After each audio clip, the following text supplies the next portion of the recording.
बढ़िया। तीन चीजें लिखना मत भूलिएगा। Please note down everybody. पहला, मुथैया मुरलीधरन का नाम आई बिलीव सभी ने सुना होगा। एक ऐसे बॉलर, एक ऐसे क्रिकेटर जिन्होंने वर्ल्ड रिकॉर्ड बनाया हाईएस्ट विकेट्स लेने का, 800 विकेट्स। उनसे कभी पूछा गया कि मुथैया ये कैसे पॉसिबल हुआ कि आपने इतना बड़ा वर्ल्ड रिकॉर्ड बना दिया, क्योंकि करीब से करीब कोई दूसरा 500 तक पहुंचा और मुथैया 800 पर है। अब वो कहते हैं कि आपको पता है, जब मैं अंपायर से पीछे जाता हूं 4-5 कदम, जो रनअप होता है ना बॉलिंग का, रनअप लेने के लिए, वो 4-5 कदम जब मैं पीछे जा रहा हूं ना, तब मेरे दिमाग में एक प्रोसेस चलता है। और वो प्रोसेस ये है कि मैं कैसे बॉल रिलीज करूंगा, कहां पर टिप पड़ेगा, कितना स्पिन होगा, और बैट्समैन कैसा शॉट खेलेगा, कैसे बॉल को मिस करेगा और विकेट्स पे बॉल लगेगी। ये पूरा प्रोसेस मैं अपने दिमाग में विजुलाइज कर लेता हूं और उसी के बाद वो बॉल को मैं डालता हूं। और ज्यादातर केस में, more than 80% of the time, ये एग्जैक्टली जो मैं चाहता हूं वैसे ही बॉल गिरता है और एग्जैक्टली वैसे ही स्पिन होता है। और ज्यादातर केस में मुझे वो रिजल्ट मिलता है, चाहे डॉट बॉल का, विकेट का, जो मैंने डिसाइड किया था। ओके, अब मैं आपसे पूछता हूं, क्या आपने कभी अपनी प्रोसेस को विजुलाइज किया है? मतलब कि आपकी प्रोसेस क्या है? सुनिए, आप एक बॉलर के रूप में किसी की ऑफिस या किसी के घर में जाते हैं और अलग अलग कलर का पानी दिखाते हैं। अब जब आप उसे दिखाते हैं कि एसिडिक क्या है, अल्कलाइन क्या है, जब आप उसे दिखाते हैं कि एनर्जिक क्या है, अब इंपॉर्टेंट पता है क्या है? कुछ लोग किसी की ऑफिस और घर में जाके बैठे हुए हैं और क्या कर रहे हैं, तो बोले वो आया नहीं ना सर, इसलिए जरा व्हाट्सएप में बस ऐसे ही मैसेज फॉरवर्ड कर रहा हूं। भाई, जब वो नहीं आया, आगे 5 मिनट खाली है, 10 मिनट खाली है, that is the time to visualise in your mind कि तुम्हारा प्रेजेंटेशन कैसे चलने वाला है, कहां से तुम स्टार्ट लोगे, कितने टाइम के अंदर खत्म करोगे, और वो प्रेजेंटेशन का कैसा डेमो का इम्पैक्ट सामने वाले के ऊपर आएगा। और ये भी कि उसमें सामने वाला 4 या 6 कैसे मार सकता है। हेलो, मुथैया मुरलीधरन जिसके सामने बॉलिंग करते थे ना, ये भी चेक कर लेते थे कि वो बैट्समैन की खासियत क्या है और वो कौन से बॉल अच्छे खेल पाएगा। अब जिसको मिलने जा रहे हो, ऐसे मिलने कभी मत जाओ, अच्छा डेमो देना है, हाँ ठीक है दे देते हैं। नहीं, किसको मिलने जा रहे हो, नाम क्या है उसका, उसका बैकग्राउंड क्या है, उसकी उम्र क्या है, उसकी पढ़ाई लिखाई क्या है। अगर आपने थोड़ा सा होमवर्क कर लिया अपने क्लाइंट को, अपने पोटेंशियल कस्टमर का, तो आपको ये भी पता चल जाएगा कि वो किस टाइप के क्वेश्चन पूछ सकता है, किस टाइप के ऑब्जेक्शंस खड़े हो सकते हैं, या क्या चैलेंजेस क्लोजिंग में आप फेस करोगे। Now it is important, number 1, कि पहले आपके सामने का बैट्समैन कौन है, उसका होमवर्क कर लो।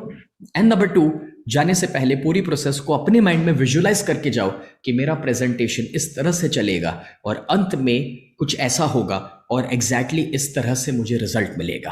वो प्रोसेस को हमेशा विजुलाइज करो, हमेशा। Let me repeat that, always always always. I am a sky driver.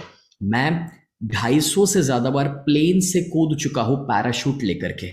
250 बार, एक तरीके से कहो तो दुनिया का सबसे डेंजरस स्पोर्ट मैंने एक्सपीरियंस किया है। और स्काई डाइविंग में हमें ये सिखाया गया है कि जब आप प्लेन में बैठते हैं तो आजू बाजू मत देखो, लोगों से बातें मत करो, सिर्फ आंखें बंद करके विजुलाइज करो कि जैसे ही आप प्लेन से कूदेंगे तो हवा में आप क्या क्या करेंगे, पूरी प्रोसेस को विजुलाइज करो। जितना प्रोसेस विजुलाइज करोगे उतना वो मसल मेमोरी और माइंड की मेमोरी में बैठेगा और उतना लाइव एक्सपीरियंस आपके लिए ईजी हो जाएगा।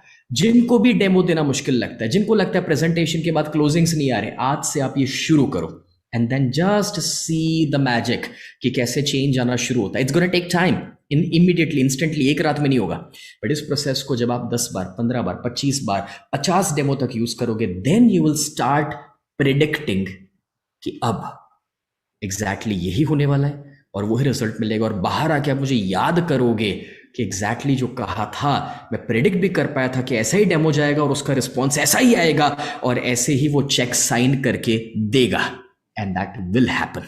और मेरे दोस्तों, इसके ऊपर आप जितने लोग हो, इसके ऊपर ब्लाइंड फेथ कर लेना, बिकॉज ये जो स्टेटमेंट सर ने बताया है, ये वो व्यक्ति हैं जो विजुअलाइजेशन शब्द को जिन्होंने इंडिया में एक तरह से, अगर चलो ठीक है किसी ने नींव डाली है ना, तो इमारत इन्होंने बनाई है विजुअलाइजेशन शब्द की। लॉ ऑफ अट्रैक्शन शब्दों को जो है अगर किसी ने एक मजबूती दी है ना, तो ये वो व्यक्ति हैं जिन्होंने इन शब्दों को केवल पढ़ा नहीं है, उसके ऊपर रिसर्च नहीं किया है, उसको अपनी जिंदगी में जिया है। और उसी का नतीजा है मेरे दोस्तों कि आज इनके अचीवमेंट्स मुझे बताने की जरूरत नहीं है, आप में से बहुत सारे लोग जानते हो, बहुत सारे लोग जानते हो। 17 के एज में 0 से शुरुआत कर देना और ठीक 17 साल के बाद एक इंटरव्यू के अंदर ये बोलना 100, इसके आगे नहीं बोलूंगा मैं, इसके आगे नहीं बोलूंगा, बाकी आप लोग खुद समझदार हो, समझ जाओ। राइट सर, हमारी मैं सभी के साथ, नागेश्वर सर, सबके साथ थोड़ा सा एक और इंस्पिरेशन शेयर कर दूं। ये जो विजुअलाइजेशन के बारे में नागेश्वर सर ने बताया आपको अभी अभी, मैं सिर्फ आपके साथ, जिनको अगर 2% लोगों को भी नहीं पता है, तो सिर्फ आपको इंस्पायर करने के लिए शेयर करना चाहूंगा कि मैंने 17 साल की उम्र पे किराए के मकान में रहते हुए 101 गोल्स का लिस्ट बनाया था। और जो अभी मैंने आपको सिखाया प्रोसेस को विजुअलाइज करना, उसी पावर को मैंने यूज किया है। और जब तक मैं 26 साल का हुआ तब तक वो 101 के लिस्ट को मैंने पूरा कर दिया था 10 साल के अंदर। आपके लिए भी वो पॉसिबल है, आपके लिए पॉसिबल है। अगर आप, ये मान के चलो कि आप एनर्जिक में नए हैं, लेट्स से कि महीना, 2 महीना, 4 महीना ही हुआ शुरू किए, बिलीव मी, अगर आप गोल सेट करते हो कि 6 महीने में 6A बनना है, स्टार्ट विजुअलाइजिंग द प्रोसेस। एक एक कस्टमर के साथ, एक एक डेमो से पहले start visualising the process, it's gonna happen for you. तो ये नंबर 1 पॉइंट था। अब दूसरे 2 बाकी है शॉर्ट में। दूसरा पॉइंट, और वो है, आपको पता है लोग कैंगन नहीं खरीदते हैं, लोग एनर्जिक नहीं खरीदते हैं, लोग पहले आपको खरीदते हैं। अमेजिंग। देखिए, प्रोडक्ट में चाहे कितना भी दम हो, आपने खुद एक्सपीरियंस किया होगा। आप एक एप्पल के स्टोर में जाते हैं, आप सिर्फ आईफोन देखने को गए हैं, खरीदना नहीं है, लेकिन सिर्फ देखने को गए, पैसा नहीं है लेकिन तो भी देखने को गए। लेकिन अगर सेल्समैन दमदार मिल गया ना, वो जेब से पैसा निकलवा लेगा आपसे।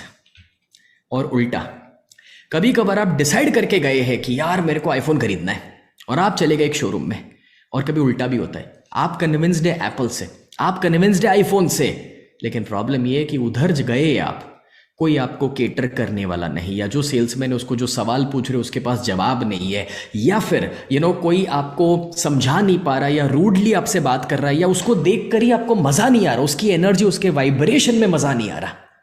और जब आप ये फीलिंग्स पाते हैं, तब आप कभी कभार अचानक से एक नया डिसीजन लेते हैं, चल छोड़ यार, अपना सैमसंग ही बराबर था।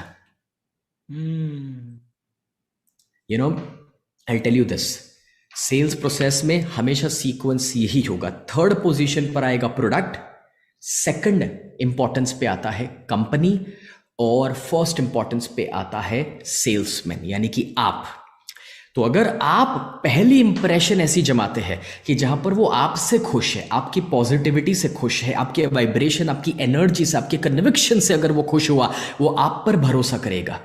2nd वो एनर्जिक पे भरोसा करेगा, और बाद में 3rd वो कैंगन पे भरोसा करेगा। सो अपने आप के ऊपर काम करना जरूरी है। That's the 2nd point. जितना दम आपके अंदर है उतना आपका सेल्स बनेगा। और अब 3rd और आखिरी, अपने ऊपर जब काम करना है तो ऑलवेज रिमेंबर, आपकी बाहर की सक्सेस उतनी ही होगी जितना आपका पर्सनल डेवलपमेंट होगा। और इसीलिए जिनको 6 से -2, -3, -8 बनना है, उनको बता दो, आपका फ्री टाइम में एक ही काम होना चाहिए, और वो काम है कुछ नया सीखना और अपने आप को डेवलप करना। क्या होता है अपना डेवलपमेंट, उसका एक छोटा सा example. Friends, mark Zuckerberg, Facebook के मालिक, साल में 25 किताबें पढ़ लेते हैं। बिल गेट्स, दुनिया के सबसे अमीर इंसान, साल की 50 किताबें पढ़ लेते हैं। वॉरेन बफेट के लिए कहा जाता है जब तक वो 11 साल के हुए थे तब तक उन्होंने इन्वेस्टमेंट के ऊपर सारी किताबें पढ़ ली थी। फ्रेंड्स, आज की तारीख में मैं स्पिरिचुअलिटी, हेल्थ, रिलेशनशिप, साइकोलॉजी, ऐसा कोई सब्जेक्ट नहीं है जिस पर मैंने प्रोग्राम्स या ट्रेनिंग्स नहीं दिए हैं। लेकिन उसके बावजूद जब लाइफ के ज्यादातर गोल्स पूरे हो गए, उसके बावजूद हर दिन 3 घंटे का वक्त आज भी लर्निंग में निकालता हूं। एवरेज महीने की 6 से 7 किताबें पढ़ लेता हूं। मेरा फ्री टाइम मतलब कि लर्निंग का टाइम। मैं सबसे रिक्वेस्ट करूंगा, अगर अचीवमेंट पाना है तो यारो एंटरटेनमेंट को हटाओ और एजुकेशन को लेकर आओ। आई एम हैप्पी कि नागेश्वर सर ने भी ये टाइम जो चूज किया है ना सुपर 30 का, वो टाइम भी मजेदार है। देखो इस टाइम पर हम लोग तो बहुत मजेदार काम करते हैं ना। हाँ, TV, web series, social media, WhatsApp, तो ये टाइम भी सही है लर्निंग का। तो अपनी लाइफ से आज से एंटरटेनमेंट को हटाना है, एजुकेशन को लेकर आना है, अपने ऊपर काम करना है। तो अपने ऊपर जब काम करोगे तो 2 लेवल्स पे काम करोगे। एक माइंड, नॉलेज, लर्निंग, जितना लर्निंग पा सकते हो ग्रेट। दूसरा इवन बॉडी के लेवल पर थोड़ा सा देखो, अगर आप एनर्जिक परिवार में है ना, तो थोड़ा सा वक्त अपने फिजिकल बॉडी को भी देना शुरू करो, अगर आप ना देते हो तो। देखिए कोरोना में तो वो जरूरी है ही है, ये तो सबने समझ लिया है। हम रहेंगे तो बिजनेस करेंगे ना भाई, और अपने आप को, बॉडी को तंदुरुस्त रखने के लिए कैंगन वाटर तो ले रहे हैं, बट साथ ही साथ उसके साथ थोड़ा सा ऐड कर दीजिए, चाहे प्राणायाम या वॉकिंग, जो भी आप कर सकते हैं। मैं जब अपना नया घर बनाया, जिस घर में आज मैं रहता हूं, तो आदमी जब घर बनाता है उसके बाद दूसरी प्रॉपर्टी लेता है, फिर पैसा कमाता है तो जमीनें लेता है। मैंने सबसे पहले जिम बनाया।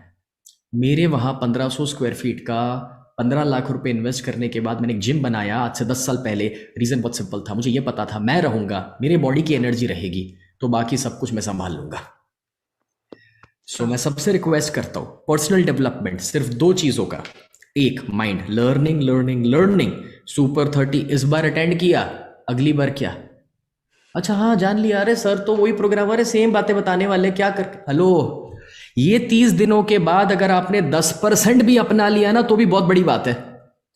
हर प्रोग्राम के अंत पे आप 5 या 10% से ज्यादा नहीं अपना पाओगे, नहीं बदलाव ला सकते हो। This is human learning process, believe me, this is human learning process. कोई एक्स्ट्रा ऑर्डिनरी लेवल पर भी होगा तो 20-25% ही अपना पाएगा, उससे ज्यादा नहीं अपना पाएगा। जब दूसरी बार अटेंड करोगे, अगले महीने वापस रिपीट करोगे ना, तब और 10% अपना पाओगे, वापस अगले महीने और 10%। मेरे फादर मुझे वापस और वापस एक ही ट्रेनिंग्स में भेजते रहते थे, 4-4 बार 5-5 बार पैसा भर के एक ही ट्रेनिंग अटेंड करने को। और जब मैं उनसे बोलता था डैड अब तो मेरे को रट्टा मार लिया मैंने, वो आगे क्या डायलॉग बोलने वाला ट्रेनर वो भी मुझे पता है, और तब वो मुझसे एक ही सवाल करते थे कि 100% अपना लिया?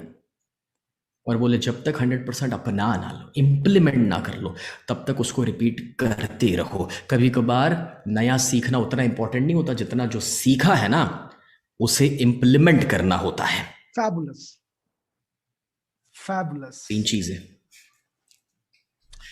amazing sir, amazing, amazing, amazing. And that's that's the reason sir why, like, people talk about you. इतने बारीकी से आपने इन चीजों को समझाई है मेरे दोस्तों। यहाँ पे जितने लोग मौजूद हो, अगर इस चीज को केवल आपने सुना है तो शायद उतना फर्क नहीं डालेगा। अगर आपने इसको समझ के अपने दिल में उतार के कल से अपने जीवन में इंप्लीमेंट करना चालू कर दिया तो शायद अपने जीवन